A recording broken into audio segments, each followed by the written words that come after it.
Всего через 6 лет после окончания Второй мировой войны возрождающийся гигант из Штутгарта быстро вернул себе ведущие позиции в автоспорте.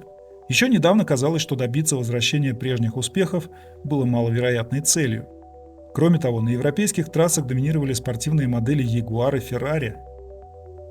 Первые убедительные свидетельства гоночных качеств Mercedes-Benz появились в мае 1952 года, когда Карл Клинк и Ганс Кленк заняли второе место на гонке мили-мили, управляя автомобилем с необычным и уникальным дизайном, который получил прозвище НЛО.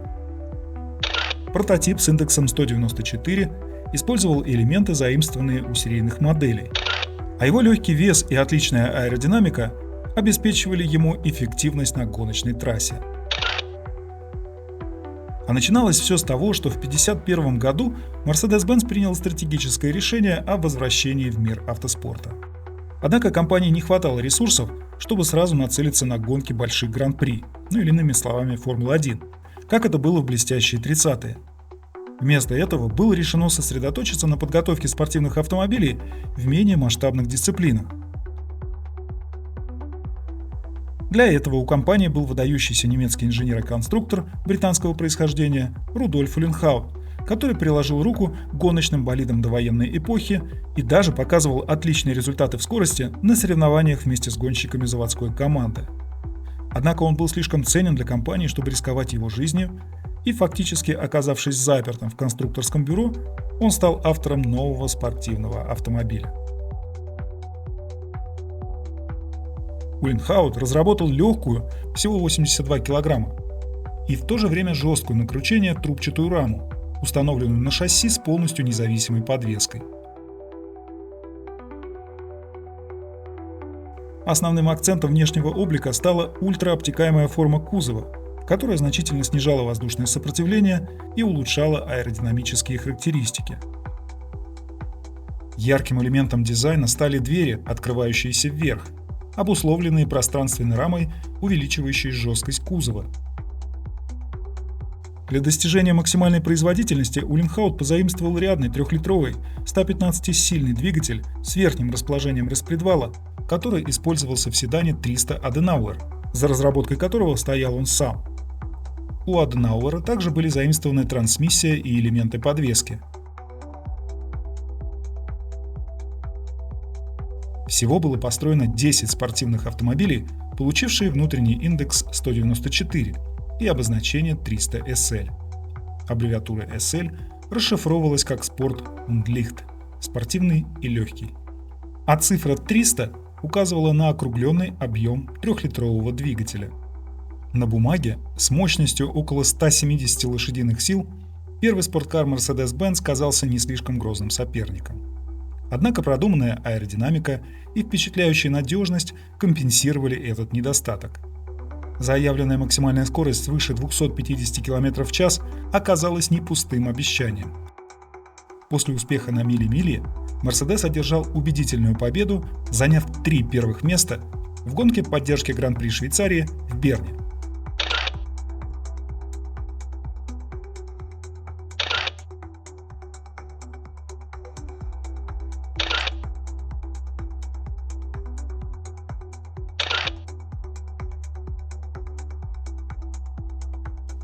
Затем последовала попытка покорить Ле-Ман.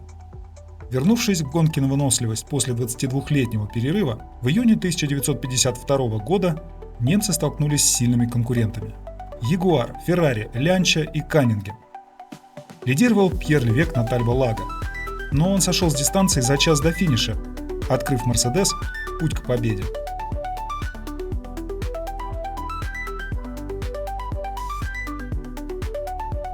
Команда доказала свою конкурентоспособность в этом формате гонок, заняв 2 первых места в абсолютном зачете.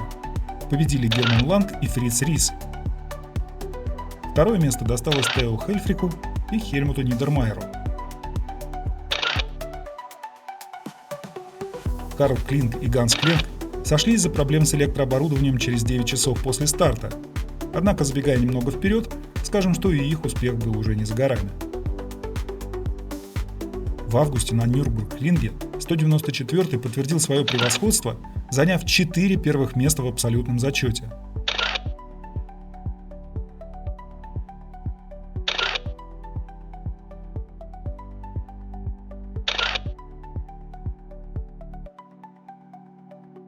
И, наконец, в завершении сезона на изнурительной карьере Панамерикано в Мексике, несмотря на сложные условия, Мерседес завоевал 2 первых места. Карл Клинк и Ганс Кленк одержали победу в этом соревновании.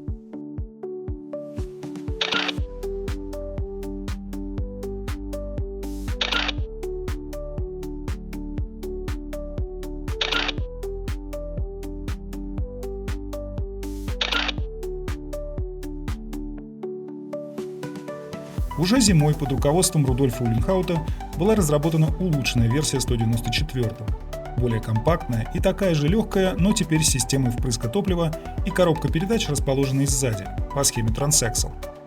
Однако, учитывая ограниченные ресурсы и необходимость вложить значительные средства в подготовку нового болида 196 для предстоящего сезона Формулы-1 1954 года, Mercedes-Benz принимает решение заморозить этот проект.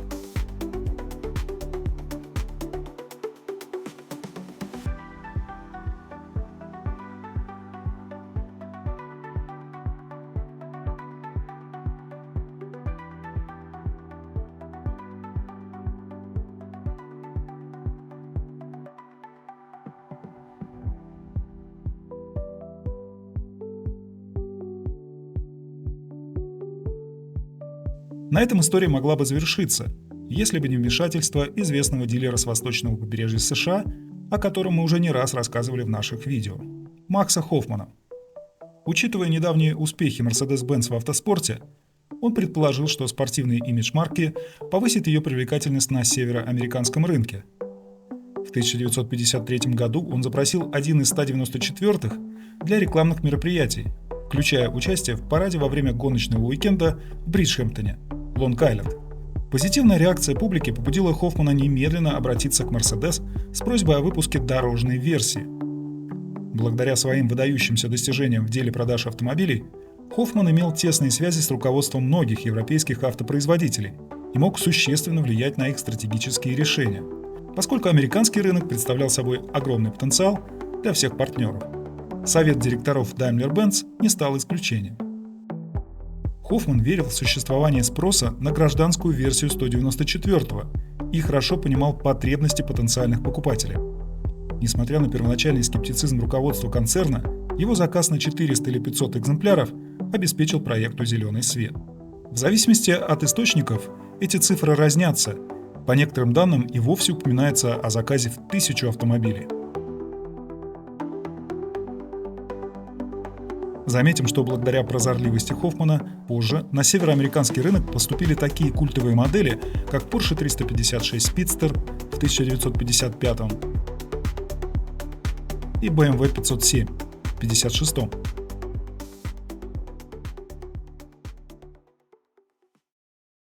Презентация предсерийной модели 300 SL состоялась 6 февраля 1954 года, но не в традиционном для новых моделей Mercedes-Benz Франкфурте, а на автошоу в Нью-Йорке, в зале Seventh Regiment Armory.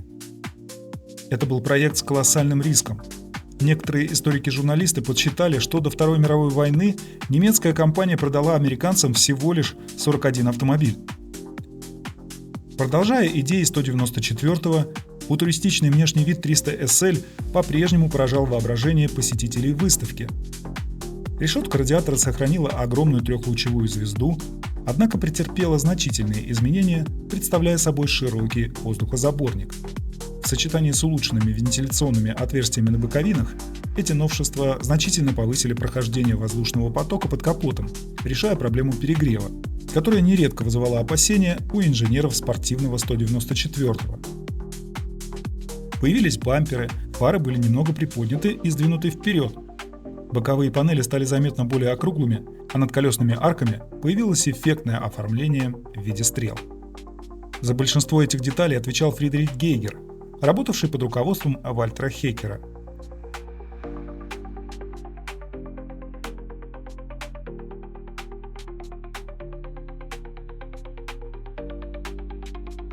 Интересно отметить, что представленный на выставке автомобиль был укомплектован гоночными шинами Dunlop, однако для серийных моделей новые шины разрабатывала уже компания Continental. Этот процесс разработки и испытаний проходил в сотрудничестве со специалистами Рудольфа Уллинхаута, которые вручную нарезали прототипы шин для достижения нужных характеристик. Затем автомобили выезжали на дороги испытательного полигона, где тестировались как в сухую, так и в дождливую погоду. После презентации в Нью-Йорке команда Вальтера Хеккера в Зиндельфингене окончательно трансформировала гоночный автомобиль в серийную модель. Так появился 300 SL с привычным для нас внешним видом. Его знаменитые крылья чайки, или по-другому галвинг, поднимающиеся вверх двери, не просто дизайнерская прихоть, а результат инженерных решений, призванных обеспечить удобство посадки при сохранении жесткости кузова. Трубчатая рама шасси, унаследованная от гоночного прототипа, проходит все так же непосредственно через места, где должны были бы находиться дверные проемы.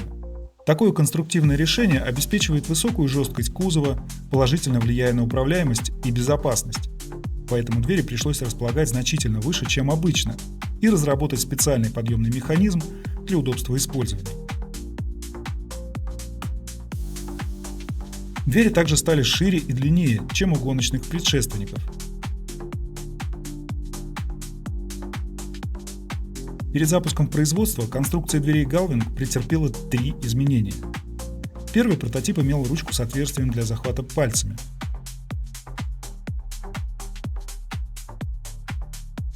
Второй — простую кнопку.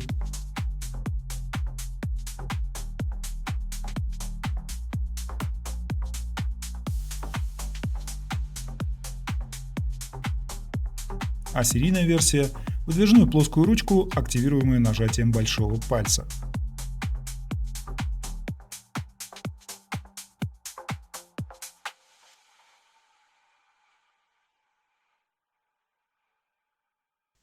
Основной кузов автомобиля выполнен из стали и состоит из 60 основных панелей, сваренных между собой. Однако капот, крышка багажника и дверные панели изготовлены из алюминия для снижения веса. Это действительно дало результаты. Общий вес составил всего 1295 килограммов. Коэффициент лобового сопротивления был равен 0,425, что для своего времени считалось отличным показателем. Главной же инновацией 300 SL стал его революционный двигатель М198, призванный перевернуть представление о спортивных автомобилях.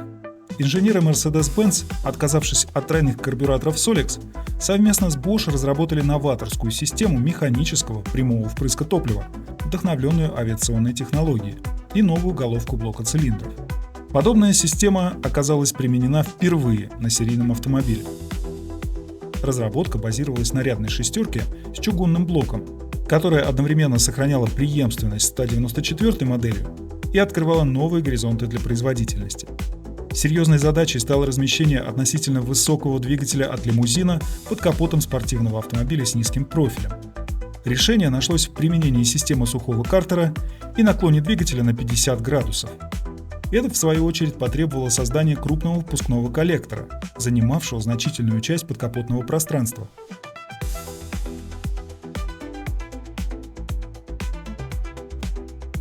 В результате мощность двигателя по сравнению с гоночной версией, победившей в Лимане менее чем за 2 года до этого, выросла почти на 40%, достигнув 215 лошадиных сил по замерам DIN или 240 по замерам SAE.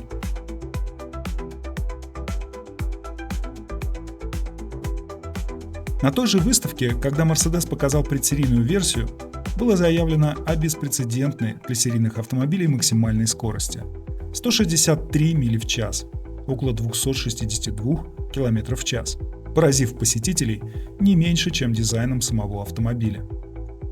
Инженер-испытатель Mercedes Артур Мишке в 1954-м на закрытом участке автобана достиг максимальной скорости в 153,5 миль в час, примерно 246,5 км в час. Это достижение подтвердило, что Галвинг был действительно самым быстрым серийным автомобилем своего времени. Чтобы понять, насколько немецкий автопроизводитель опередил конкурентов в техническом плане, стоит отметить, что такие близкие по духу модели, как Aston Martin DB2 и 4 и Jaguar XK140, не достигали и 130 миль в час.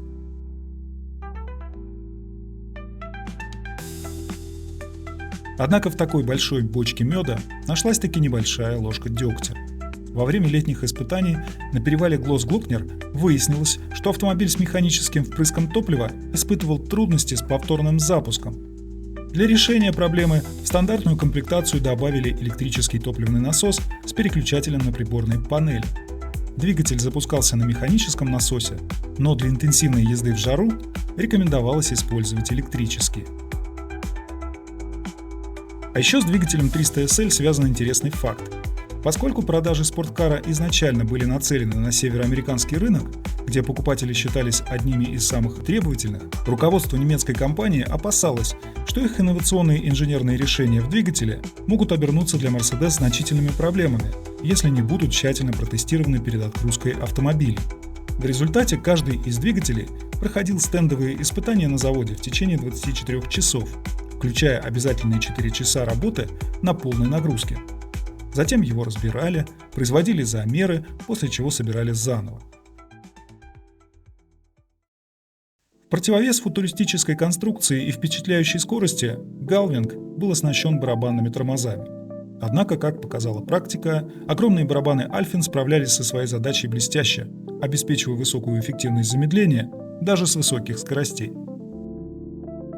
В 1955 году журнал «Автоспорт», публикуя отчет о тестовой поездке, отметил, что тормоза имели достаточно мощности, чтобы заблокировать колеса на скорости 140 миль в час, со всем сопутствующим драматизмом, который можно было ожидать. Что касается подвески, то, исходя из бюджетных соображений, была использована конструкция от 300S. Кроме того, именно от этой модели Галвинг унаследовал такую интересную особенность, которую часто упоминают не в положительном контексте. Речь идет о конструкции задней поворотной оси, которую для 300SL существенно доработали. Это создавало уникальные характеристики управления, но иногда становилось коварным для неподготовленного водителя, что нередко подмечали и журналисты-современники. Тем не менее, при разумном вождении 300SL демонстрировал достойный баланс между отличной управляемостью и комфортом. Автор уже упоминавшейся статьи в журнале «Автоспорт» подметил, очень немногие водители смогут управлять им без значительной практики. Его коллега из «Автокар» добавлял, что такой автомобиль не должен быть доступен неопытным водителям для обычного использования на дорогах. А вот как описывали свои ощущения журналисты, получившие возможность протестировать уникальное купе. Обратимся к той же статье 1955 года издания «Автоспорт» и обнаружим там такие наблюдения. Первое, что бросается в глаза, когда вы садитесь в автомобиль, это очень хороший обзор с водительского места. Можно с уверенностью сказать, что скорость в 60 миль в час 300SL кажется вдвое меньше. На мокрой дороге автомобиль слегка скользит в таких условиях, но при аккуратном управлении никакого заноса кормы не происходит. Это автомобиль, который резко преподает свои уроки и требует к себе уважительного отношения.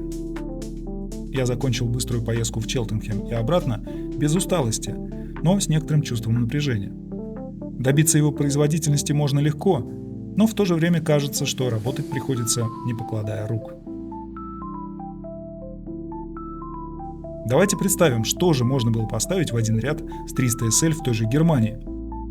Opel, Volkswagen, Borgward, НСУ и даже Porsche не могли предложить своим клиентам ничего подобного. Это был автомобиль высочайшего класса, превосходивший по уровню все аналогичные машины даже спустя годы после своего дебюта. Единственным конкурентом можно назвать BMW 507.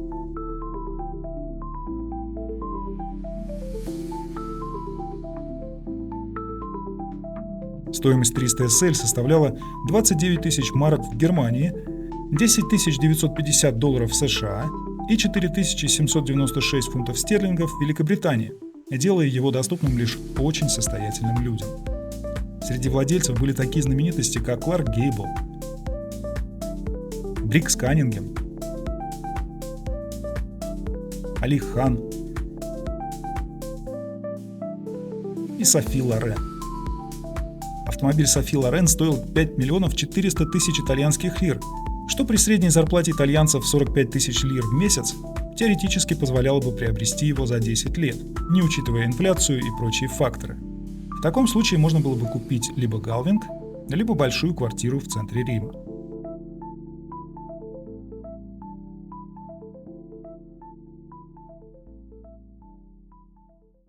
Несмотря на то, что Галвинг был прежде всего цивилизованным дорожным автомобилем с потрясающими характеристиками, неудивительно, что нашлись и те, кто решил участвовать на нем в соревнованиях. И таких людей было немало.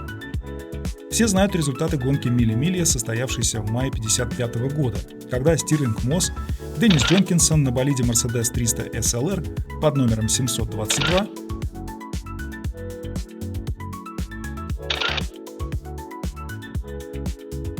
а также Хуан Мануэль Фанхио на втором таком автомобиле под номером 658 одержали победный дубль в абсолютном зачете.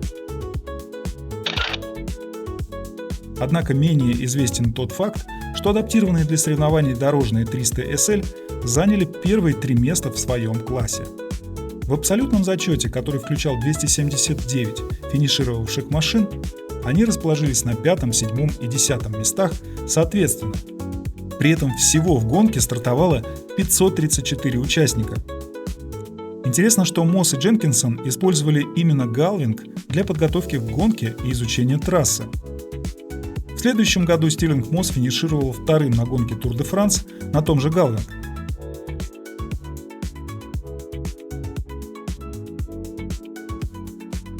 «300 SL» завоевывал победы на многочисленных соревнованиях по всему миру в течение нескольких лет. В том числе в 1955 году выиграл чемпионат Европы по ралли под управлением пилота Вернера Энгеля.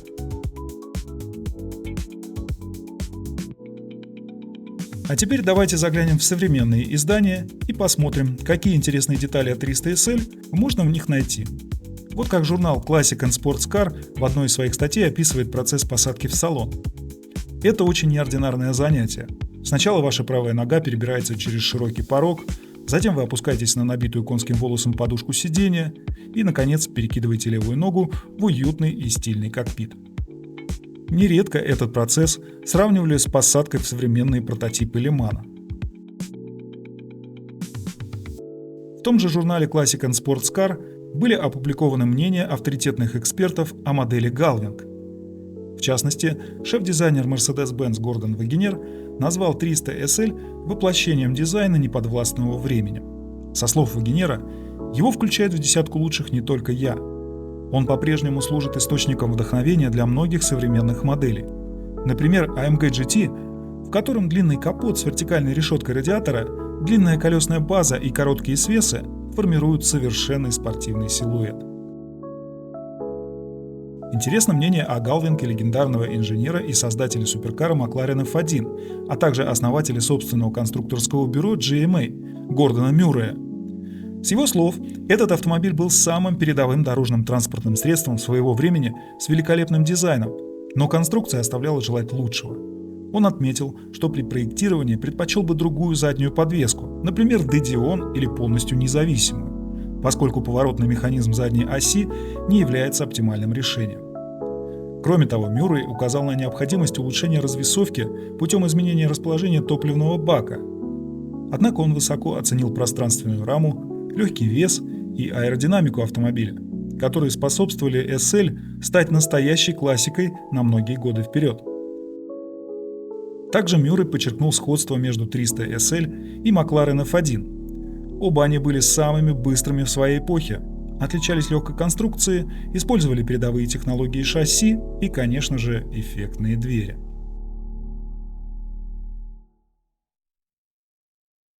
После модели 300 SL идея дверей типа крыло чайки у Mercedes появится только на прототипах C111, построенных в период с 69 по 78 годы.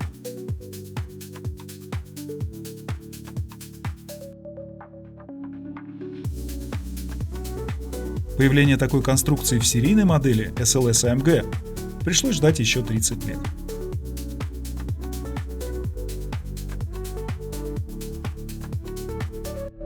Между тем, с 1954 по 1957 годы было выпущено 1400 экземпляров оригинального Галвинга.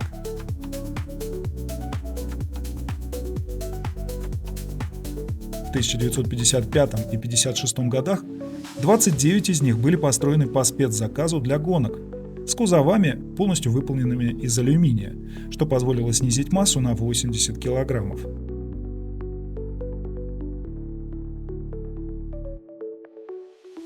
1954 году был также создан экспериментальный прототип с кузовом из стекловолокна, но дальше опытного образца дело не продвинулось. В 1957 производство Galvin прекратилось, уступив место новой модели 300 SL Roadster, разработанной на базе предшественника при участии все того же Макса Хоффмана. Roadster, значительно более комфортабельный, чем купе Galvin, представлял собой фактически следующее поколение SL, благодаря многочисленным усовершенствованиям. Хоффман преследовал цель добиться улучшения управляемости и повышения удобства пользования.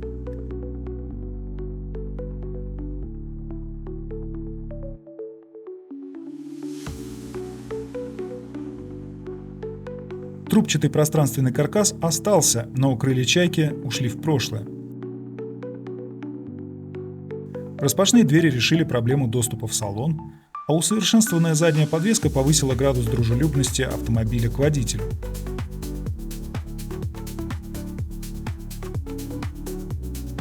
Родстер предлагал больше внутреннего пространства, включая багажник, и опциональный жесткий верх, что делало его пригодным для дальних поездок.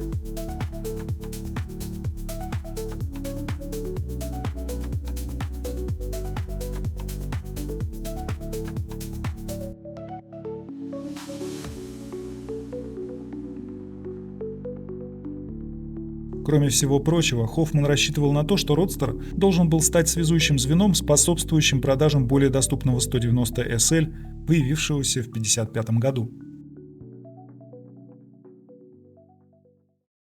Несмотря на общие черты с Galvin, прочная пространственная рама и двигатель, почти все детали Родстера были переработаны.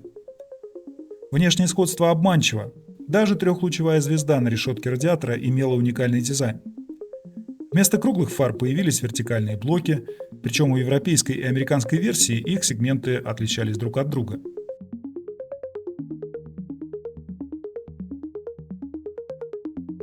Лобовое стекло стало более округлым. Американский журнал Sports Car Illustrated, именно так до 1961 года называлось издание Car and Driver, в декабрьском номере за 1957 год писал о внешности Родстер так. В этом автомобиле немцам снова удалось удачно соединить изящную плавность итальянских линий с суровой нарочитостью современного немецкого стиля. А говоря про силовой агрегат, памятуя опциональный электрический насос, отметил, что больше никаких заслонок при горячем и холодном запуске. Все автоматически, как в карбюраторных автомобилях. Мощность двигателя Родстера, способного развивать до 6000 оборотов в минуту, выросла на 10 лошадиных сил. Однако увеличение массы почти на 100 кг, которые пошли на усиление прочности конструкции и повышение безопасности, частично компенсировало этот прирост. В 1961 году появились дисковые тормоза, заменив барабанные.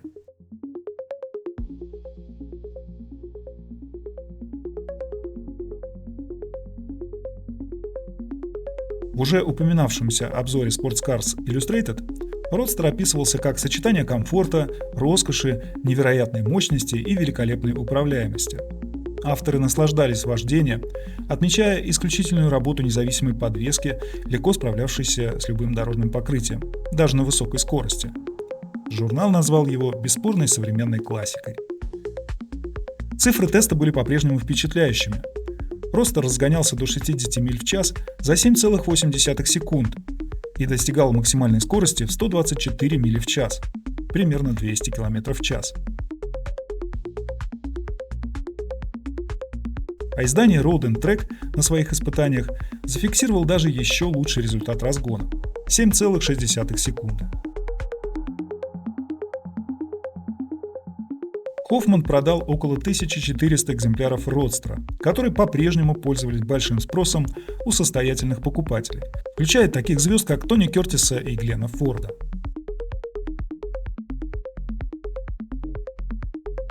На основе Родстера был создан уникальный спортивный автомобиль 300 SLS. Его история появления тесно связана с американским гонщиком Полом Оши, трехкратным чемпионом Sports Car Club of America 55, 56 и 57 годов. Во время рекламного тура 300 SL в 1953-м, о котором мы упоминали ранее, Уши оценил гоночный потенциал модели и, используя свои связи с Максом Хоффманом, быстро приобрел Галвинг, на котором он стал выступать в различных гонках сезона 1955 года. Он одержал 9 побед и занял 2 вторых места, включая знаковую гонку 6 часов Тори Пайнс в паре со знаменитым гонщиком Филом Хиллом. В 1956 году, одержав еще 7 побед, Уши начал размышлять о том, как улучшить 300 SL для конкуренции с Jaguar, Aston Martin, Maserati и Ferrari. С этой целью он обратился в Штутгарт с предложениями по модификации, и инженеры Mercedes-Benz охотно их поддержали. В результате на базе Родстера, который пришел на смену Галвинг, была создана модификация, получившая аббревиатуру SLS, что расшифровывалось как Super Light Power Sport.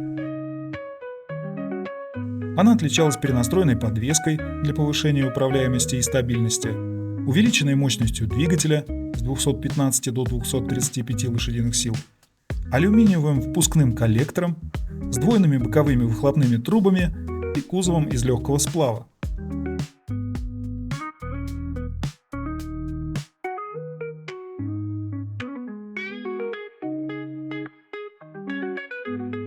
В итоге было построено 2 таких автомобиля.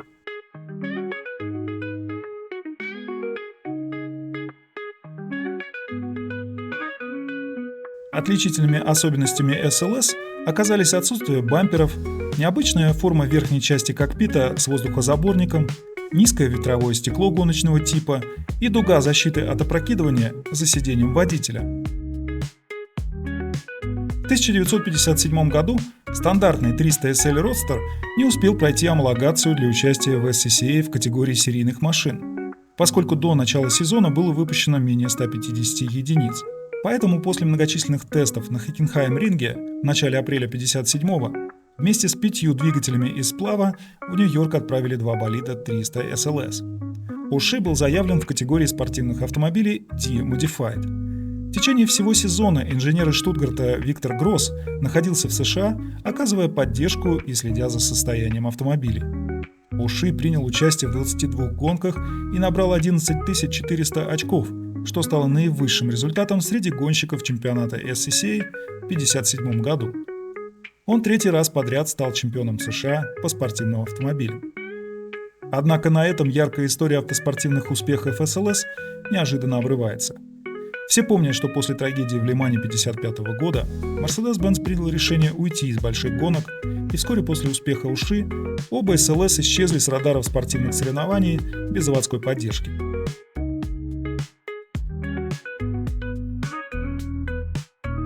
В период с 1957 по 1963 годы было построено 1858 экземпляров 300 SL Roadster.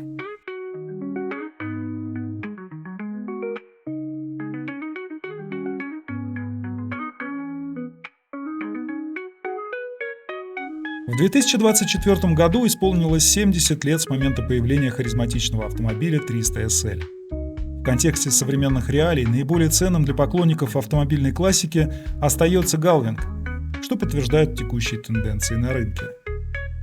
С 2022 года важным фактором, повлиявшим на него, стала прямая связь с самым дорогим автомобилем, когда-либо проданным на аукционе. Это 300 SLR Uhlenhaut Coupe. Один из 2 прототипов, созданный гоночным отделом Mercedes-Benz и названный в честь легендарного главного инженера Рудольфа Uhlenhauта, считается одним из лучших образцов автомобильной инженерии и дизайна.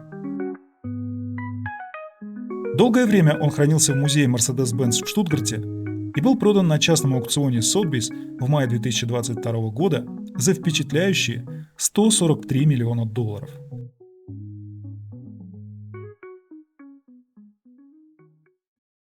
Цены на 300 SL с богатой историей, в оригинальном состоянии или отлично отреставрированные экземпляры продолжают стремительно расти. Текущие владельцы не склонны продавать свои машины, а высокий спрос только подстегивает рост цен. За последние несколько лет их средняя стоимость выросла примерно на треть.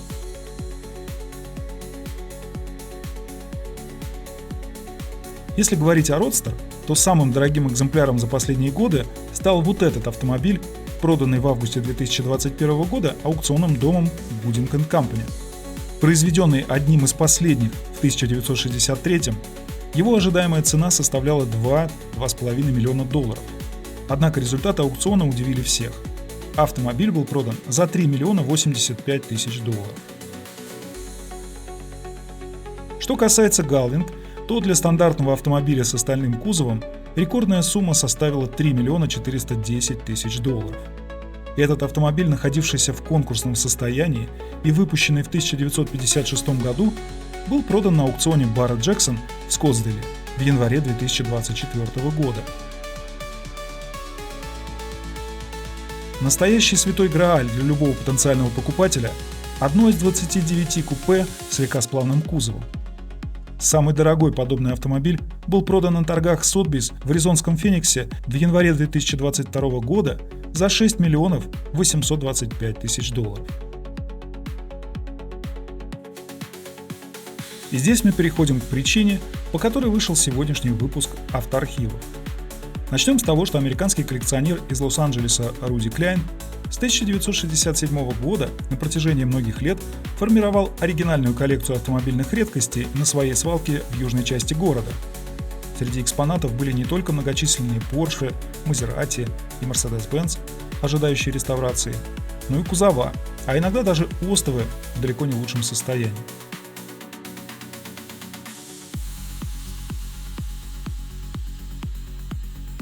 В коллекции также имелись уникальные автомобили, такие как Maybach SV38 с кузовами от Wendler и Spon,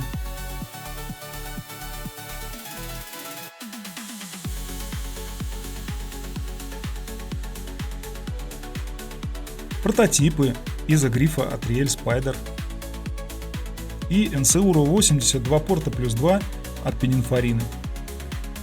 Также немецкие жемчужины Porsche 855 и Mercedes-Benz 500K.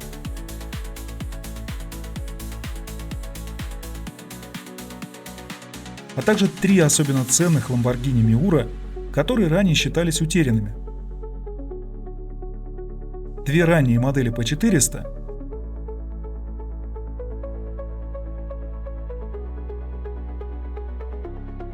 и более поздняя P400S. Долгое время в кругах коллекционеров и ценителей автомобильной классики ходили слухи о существовании уникальной коллекции в Калифорнии, однако ее точное местоположение оставалось неизвестным до недавнего времени. Сотбис организовал необычные торги под интригующим названием «Свалка» – The Junkyard. На них были выставлены на публичную продажу все эти автомобили, имеющие высокую историческую ценность, а также множество запасных частей и деталей. Среди всей этой россыпи ярких и необычных лотов был еще один, имеющий непосредственное отношение к теме сегодняшнего видео. Нетрудно догадаться, что им оказался Mercedes-Benz 300 SL в виде ранней версии Галвинг.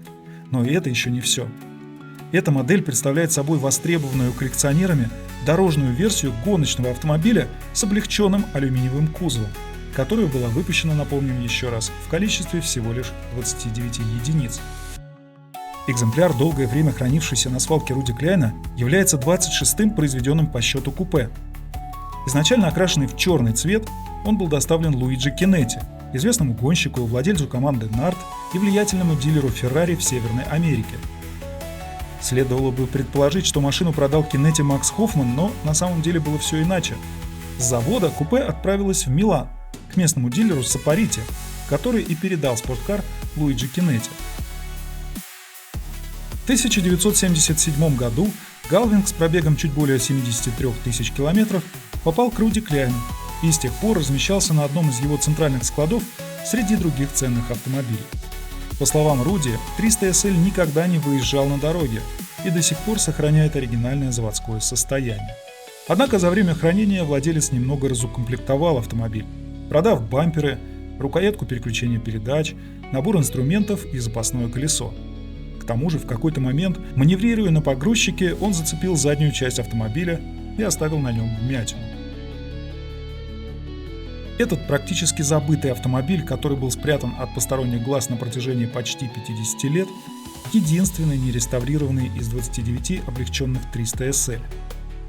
Имя его первого владельца и тот факт, что изначально это был уникальный экземпляр, выполненный в черном цвете, придавали ему дополнительную историческую ценность. Результат торгов удивил всех, включая самых закоренелых скептиков. Сумма в 9 миллионов 355 тысяч долларов стала абсолютным рекордом для модели 300 SL.